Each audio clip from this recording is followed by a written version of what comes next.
This is Jets at Noon with Cameron Poitras and Jim Toth on 680 CJOB. It is honestly a surprise in my world, too. You don't win 47 games and then come to playoffs and switch everything up. No, I know how it needs to look, and that being said, I'm going to be better. That's my job. I can't be giving up this many goals, and, we're a team in here. We're not pointing fingers at anyone. We're going to do this together. That's Connor Hellebuyck.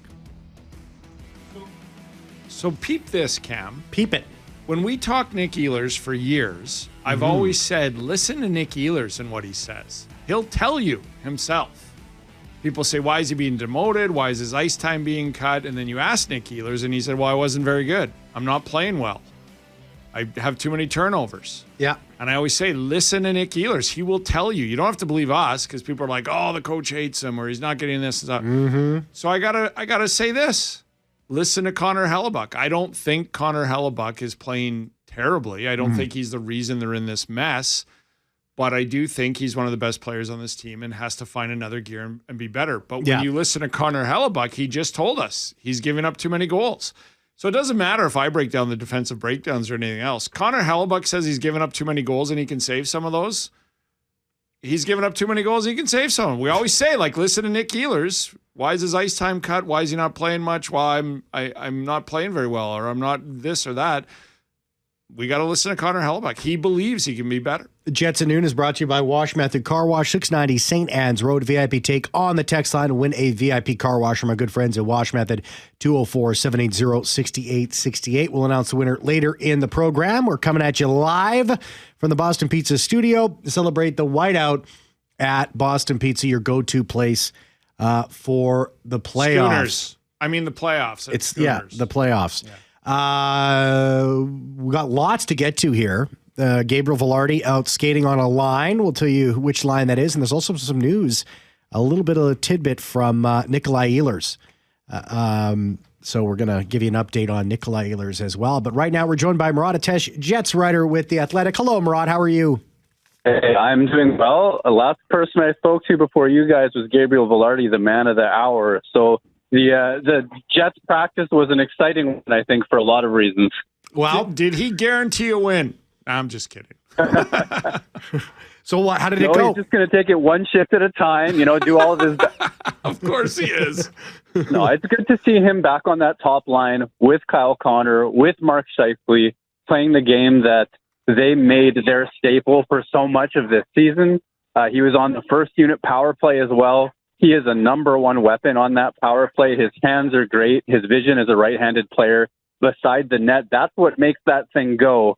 As much as we talk about all the other weapons that they have, all of the dangerous options that they have, so many of their best plays run through him. So he joins a speeding bus. He jumps onto a moving train here. It's a bit of a wild playoff series and much more intense than the regular season hockey he left behind. But he's hoping to make a major impact. Yeah, I mean, the power play, to me, Murat, and maybe you can chime in here as well, it was searching for a threat that never materialized. That's how I would explain the power play, without missing him and Nikolaj Ehlers as well. Go ahead. Oh, pardon me. I'm excited. They seem to be able to get by without one of Vilardi or Ehlers, but without the two of them, the power play did struggle. Certainly Kyle Connor is a weapon. Mark Scheifele is a weapon.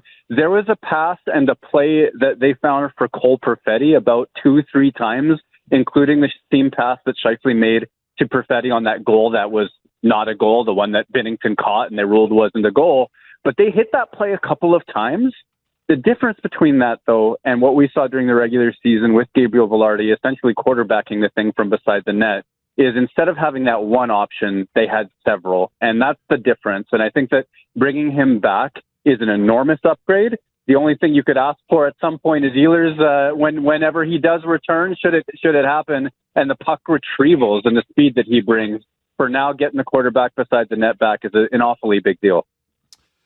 Yeah, and I agree with you, Murat. I was going to say, Cameron and I were talking prior to the show, and we saw Ehlers was out there as well prior, working with strength and conditioning coach, and wondering, Game 7 or maybe have to wait till the second round. But we kind of decided, started talking about what would an Ehlers mean back to the lineup. And I look at the Nemestikov opportunities early in the second. I look at the Perfetti one, and I said, I'm not going to knock those players. I see the Appleton post, but I'm like, a Nick Ehlers could finish that. A Nick Ehlers, I would think that, and I'm not trying to knock the other players, but to have what you mentioned about Vilardi, to have some finish back in the lineup because they're getting opportunities, I think that's what they would bring, no? Vilardi or an Ehlers? Yeah, definitely. And Ehlers in particular has that game-breaking ability where he can almost do it by himself on certain shifts when he's going. They're missing that. Absolutely they are, especially given that second line with so far it's been Niederreiter, Nemestikov, and Perfetti. They've gotten some offensive opportunities. They haven't given up a lot, but they're just not finishing. The number one memory is chances that they burn, and they need to be better in terms of finishing those off. Ehlers has that finishing element to him, even without him, and I want to talk about life without him because I don't think he's in an imminent return to this series. Gabriel Vilardi's addition to that top line gives Winnipeg so many options throughout. They can return Nino Niederreiter to that third line with Lowry and Appleton, where he did have a tremendous amount of success. And if Alex Scheifele is still going, well, he can add a little bit more offensive ability and finishing ability than Niederreiter himself had to that second line. It almost fixes, I'm going to say, the Scheifele line and the Lowry line with one move to have Vilardi back. How much is at stake tomorrow, Murat? I mean, everything, I think. You can very realistically and honestly say that it's not technically a must-win game, that if they go down 3-2, they can win Game 6 and win Game 7, and there's your series. It doesn't decide things. However, I cannot imagine being a Winnipeg Jets hockey player losing 3 straight to St. Louis, going back to that barn, back to Enterprise Center where I was just, and seeing that atmosphere after all of the series, whether Vegas or Colorado or what have you, where they've won and then lost 4 in a row. I just cannot imagine being the Winnipeg Jets going back there in that situation. So for me, the Jets absolutely need to win this. If they do, then hey, 2 chances to close it out. You can get the belief back in Winnipeg. Along those lines, I'm wondering about, look, I like the calmness, the responses that I'm hearing. You're there, you're around these guys all year long, Murat, and you're in the room right now. Is there a sense of we can change our own and control our narrative, or is there a little worrisome here? Well, I think of now I was traveling for this exact moment, but I think of the questions put to Scott Arniel yesterday about the here we go again feeling in Winnipeg. And Arniel cut that line of questioning off abruptly and, gave his own spin on things, which was fine. But I think that the speed of which he wanted to cut that narrative off almost proves to me that they're well aware of it. They're well aware of it. It's something that they need to overcome to win this series. And that's fine. We were always going to judge this season to a certain degree by what happened in the playoffs. I think they've mostly been calm. They've mostly not lost composure, and that's to their credit. Are there nerves from time to time? I think I see those as well. But I don't think this is a team that's crumbling or falling apart or anything to that extent. Who do the Jets need more from? I wrote an article about that today. So I highlighted 6 players, actually, starting with Connor Hellebuyck. That one is clear. He's become a national story, and not for the reasons he usually is, Vezina trophies and otherwise. That's a problem. He needs to make more saves. And whether it's a puck handling mistake here or that paddle decision there, he is number one on the list of players who need to be able to find another level and get back to himself. But he's not the only one. There's some depth scoring missing. You want to see more offense from players who get paid a lot to be middle 6 players like Nino Niederreiter, Vladislav Nemestikov, Mason Appleton, etc. Mm-hmm. I also think we're waiting on Josh Morrissey's moment. I think he's been dangerous in flashes, but he's supposed to be the best defenseman in this series. And I think Parayko and Cam Fowler have had his number in that regard. Yeah, I agree Very with you. fair comments. A very Rod. fair comment. Like I even Fowler in the game 3 when he was pouring up 100 points. Well, 4 of them, but when he was pouring up 100 points. Jim, in that game, it might as well have been 100. When he went down the middle, I was like, they found their Josh Morrissey. And then I went back to how great that trade has been for St. Louis. Like 43 points in 54 games. They sent a 4th-round pick and an undrafted prospect, and Anaheim retained cash. I'm like, that's Fowler's been rejuvenated, but he looks like Josh Morrissey. And then it started me thinking in game 3, game 4, like Josh, he's in and around it, but they can all find another level. And I really, Murat, not to be too dramatic, not to be too Hollywood, but this is what this whole season's been about, right? Like it's 2-2. I think there's a little over panic here, but I understand the PTSD fans have from the past couple of years. But in a 2-2 series with a home game, use all the cliches you want, but this is what this season has always been about. Get to the playoffs and have a chance to change your own narrative. 1,000%. 1,000%. That is the story of this season. You can't go from 3 years ago missing the playoffs. 2 years ago, Bonus says there's no pushback. 1 year ago, there's pushback, but they get dominated. This year, they're the number 1 team in the National Hockey League. They still have playoff demons to overcome. And, well, look at this. They've got to face them. It's 2-2. They're not behind in this series. They don't need a comeback, but they do need to answer the bell. I mean, it might be a Hollywood story. This best of 3 to decide round 1 is 3 years in the making, in my opinion. So I'm 100%. I said 1,000% on board with you, JT. I think you've got it exactly right. We got 10 seconds here, so I just want a real quick answer from you, Murat. Who's been the better team over the 4? If you look at all 4 games together. Too close to call, and that's why it's 2-2. Murat Atesh, Jets writer, one of the best in the biz on the Coming Athletic. off an election, that's a great answer. Take care. Enjoy the game. Thank you. Yeah, Thanks, Murat. All the best. Enjoy the game tomorrow. And read that article in the Athletic today. No, it's worth your time. That's why I brought it up, because I want everybody to go and read it. Go to the Athletic, find Murat and his great coverage of the Winnipeg Jets. Let's take a break. Let's come back. Kevin Woodley, excited to have him on the show. Goaltending guru, writer with InGoal Magazine. He's gonna help us break down Connor Hellebuyck. Yesterday was the pandemonium, Jim. Today we smooth things out. We bring in some calming presences. Presence-I? Is that like octopi? Sensei? Calming presences. Grasshopper? I don't know what it is, but look, here we go again on my own. We'll find out, right? And we'll give you the exact info on the lineups. Murat teased it there in the first segment, but we'll give you the exact lineup and how it's looking as we go towards tomorrow's Game 5. We'll be right back. Pizza Jets at Noon hotline open 24/7 204-780-6800. Celebrate at Boston Pizza, Canada's go-to place for the playoffs. The number 1 caller will be awarded a $50 gift certificate to Boston Pizza on Friday. So give us a ring.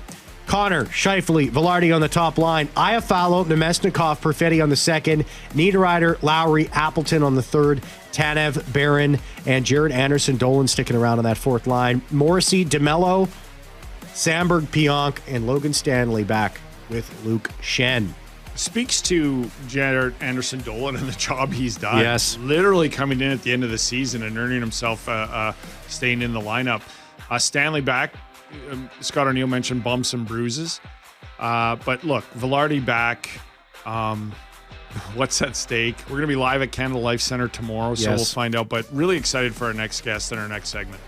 Kevin Woodley, goaltending guru, writer with InGoal Magazine. Connor Hellebuyck and the Jets defense will be right on your plate when we come back.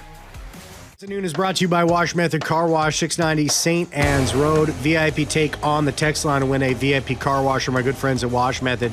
204-780-6868. We'll announce the winner later in the program, which is coming at you live from the Boston Pizza studio. Celebrate the whiteout at Boston Pizza, your go-to place for the playoffs. And hey, download the Jets at Noon podcast, free now on Apple, Spotify, Amazon Music, wherever you find your podcasts. Exclusive Jets talking content only found there. Take Jets at Noon wherever you go and continue the conversation whenever you want. Exclusive segment today. Jim goes off on officiating.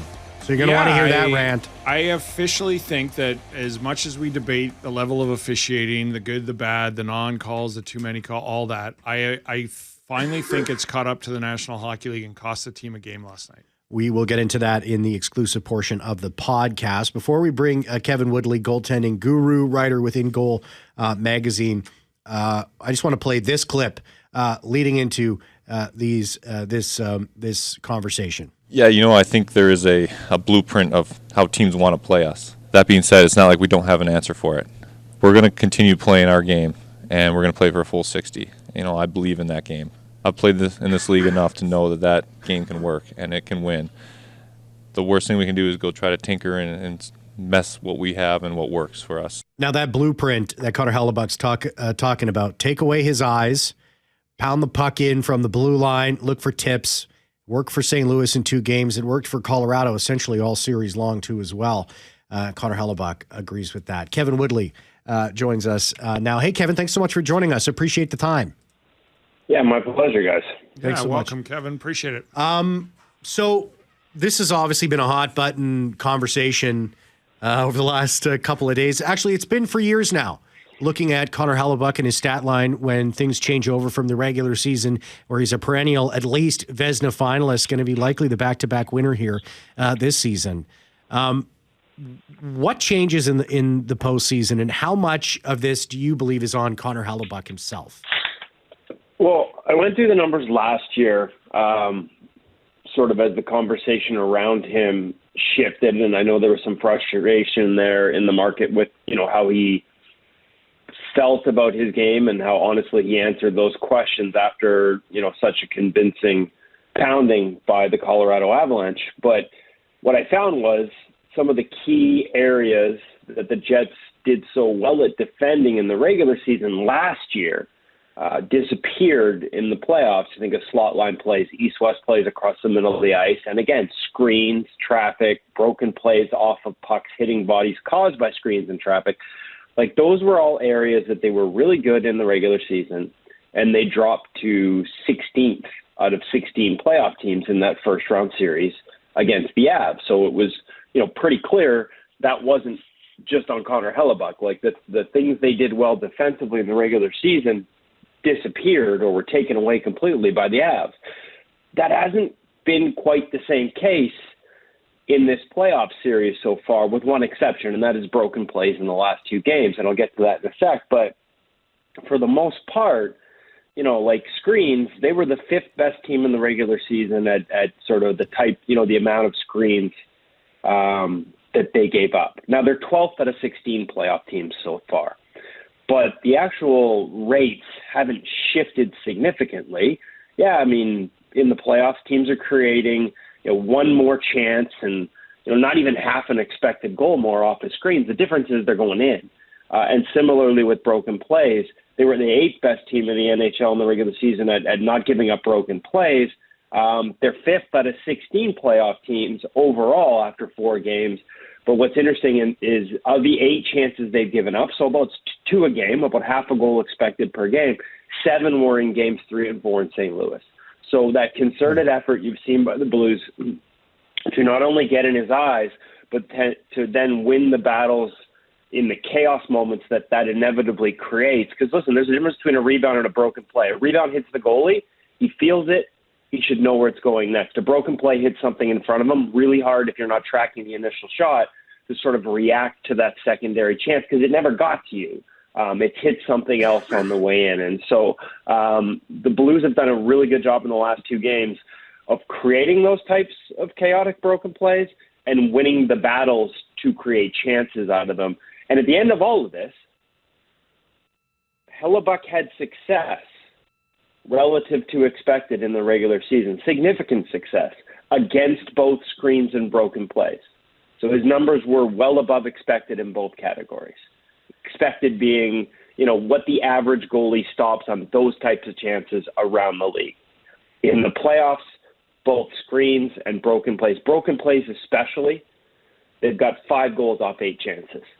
And, even if that's a 30% high danger scoring chance, 5-on-7, obviously, as he said himself the other day, that's not good enough. They've got 4 screen goals on 14 chances, a couple below expected. Like, the average goalie gives up 2 on 14. So there's a concerted effort by the Blues to do a better job. Their teams are always more purposeful in the playoffs in terms of how they take away eyes of a goaltender. But there's also a goaltender who, like I said, as I thought he admitted yesterday, needs to find a way to make more saves on those chances. So it's a bit of column A and a bit of column B this year. Unlike last year, where the numbers painted a picture of a team that wasn't able to do what they did in the regular season successfully come playoff time, and that left their goaltender a lot more hung out to dry than we're used to seeing. So along those lines, Kevin, and I think Scott O'Neill is pretty straightforward when he addresses things, and he said that, right? Like, he can be better, and he helps us, we help them. That's what I'm hearing in your analysis right there, is that, he can still save some of these, but the team needs to help him so that he's not seeing as many. The old what O'Neill just addressed in the postgame on Sunday, he can help us and we help him. That's how it works. And we've all got to be better, including him. Yeah, and I'll give you an example. And I'll be honest, I can't remember who shot it, but there was this screen goal in St. Louis where Brandon Tanev goes out on the screen and then doesn't block the shot, right? Yeah. And I think it was called out in the broadcast that he gets out there but doesn't block it. And you guys can help me out with who shot that puck, because I've watched a lot of hockey in the last couple of days. No problem. Yeah. It's all a blur when you're trying to watch all 16 teams and not just two. To me, when I look at that play from a goaltending perspective, it's not just that he didn't block the shot, it's that he's in the wrong lane. And so when we talk about managing screens as a goaltender, just like everything else a goaltender does, it's within the context of a system. And so I'll walk you through, and I don't know the Jets system down to a T, but this is pretty universal across the board in terms of screens and lanes. The goalie is typically responsible, especially with the middle screen. And with the screener right in front of you between you and the shot, the goalie has to pick a side. And in 9 times out of 10, the default is to pick the short side for 2 reasons. Now, that's a play up at the point. If it comes down the wall, it's even more important.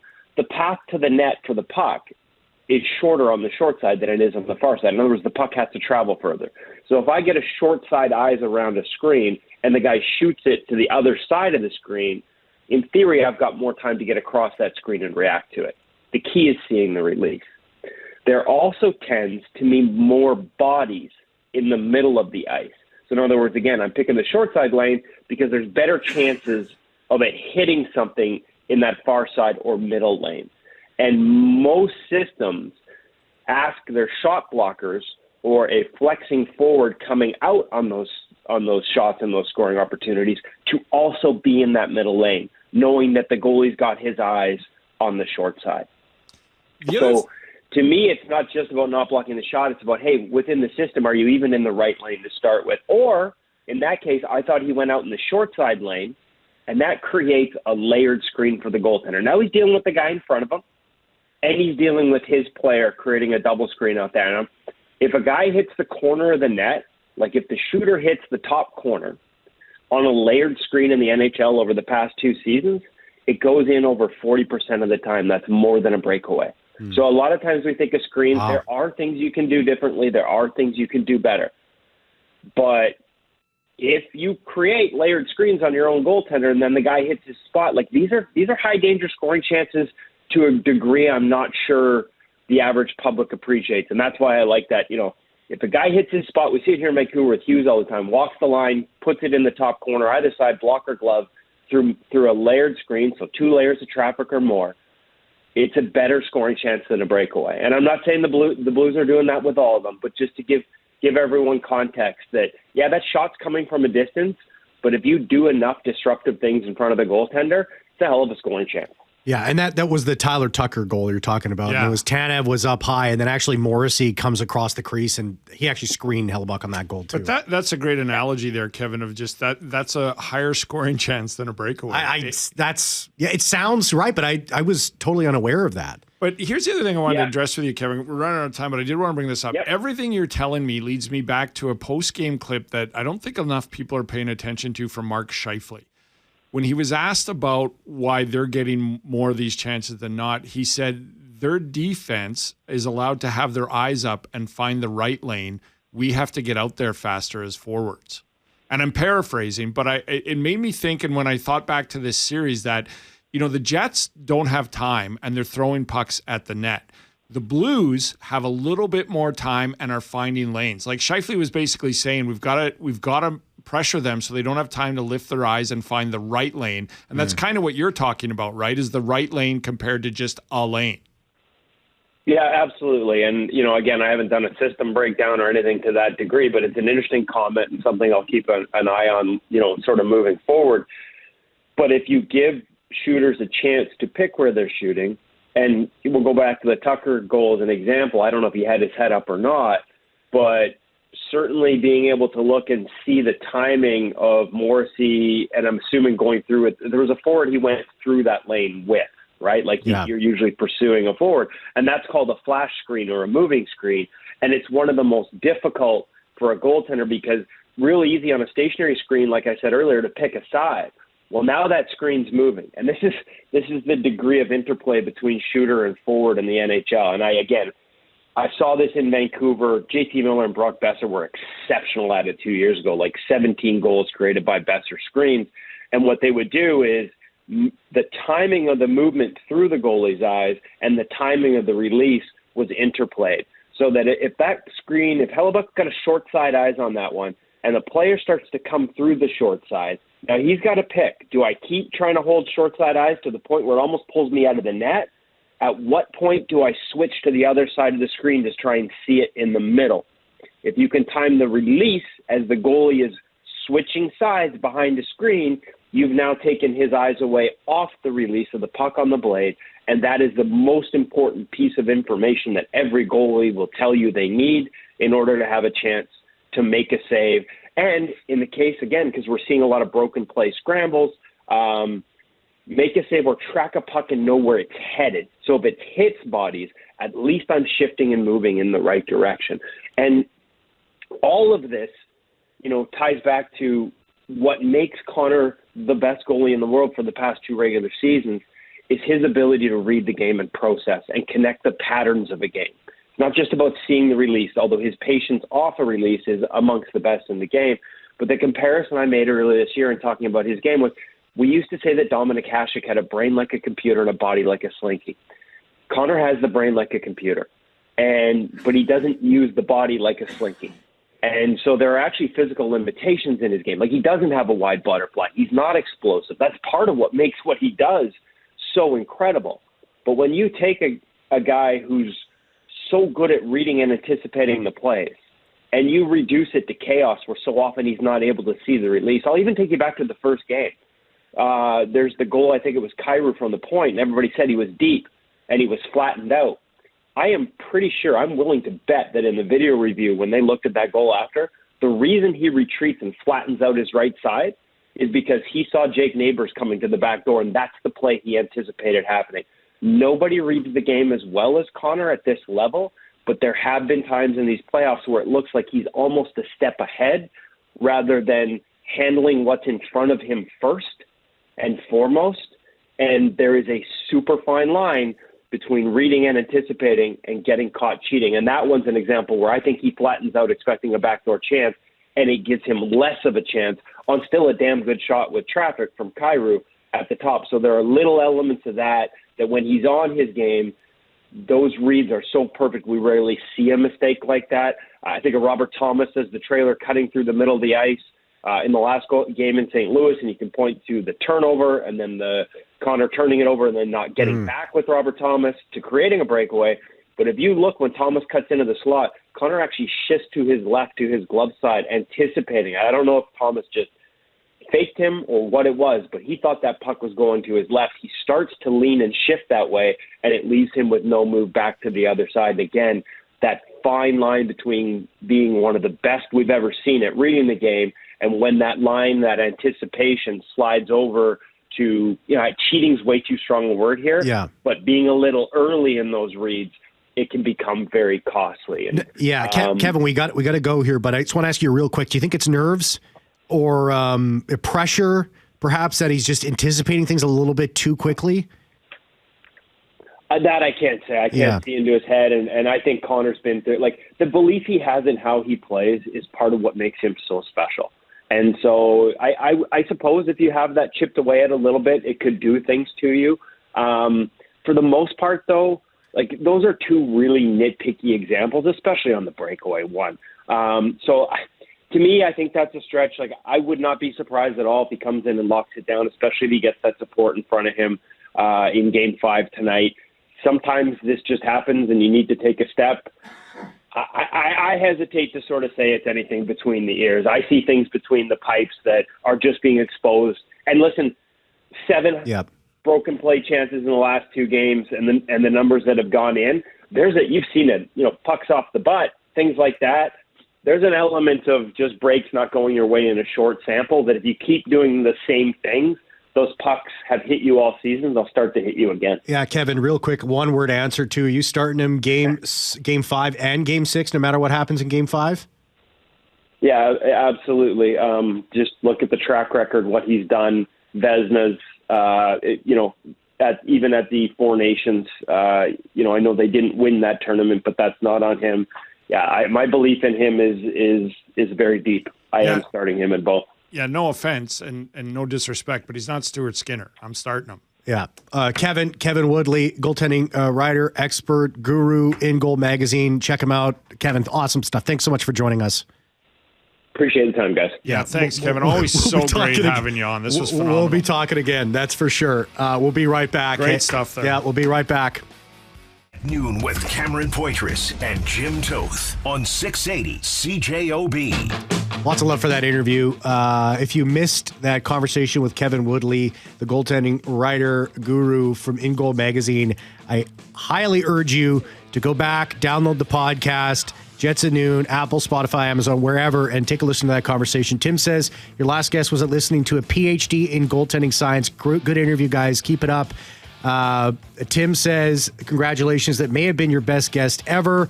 And this texter says, not sure this is the right text for Jets at Noon, but that goalie guy interview was awesome. Well done, guys. Go Jets, and honestly, Cam, years and years and years ago, when I first started following Kevin and then would have him on the odd show, it changed my idea of a goalie needs to steal a game. Yeah. Goalies can steal a game. They face 50 shots and stop 49 of them.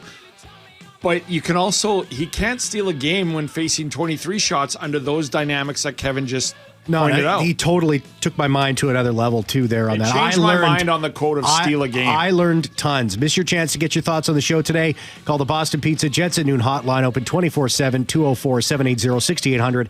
Celebrate at Boston Pizza, Canada's go-to place for the playoffs. Our winning text today, winning the VIP car wash from my good friends at Wash Method, has not got back to us, so I don't have a name, but they said, hi, everybody. Shouldn't be so hard on Hellebuyck. Jim Kelly went through it with the Bills, and it turned out okay. He never won, but the world never ended either.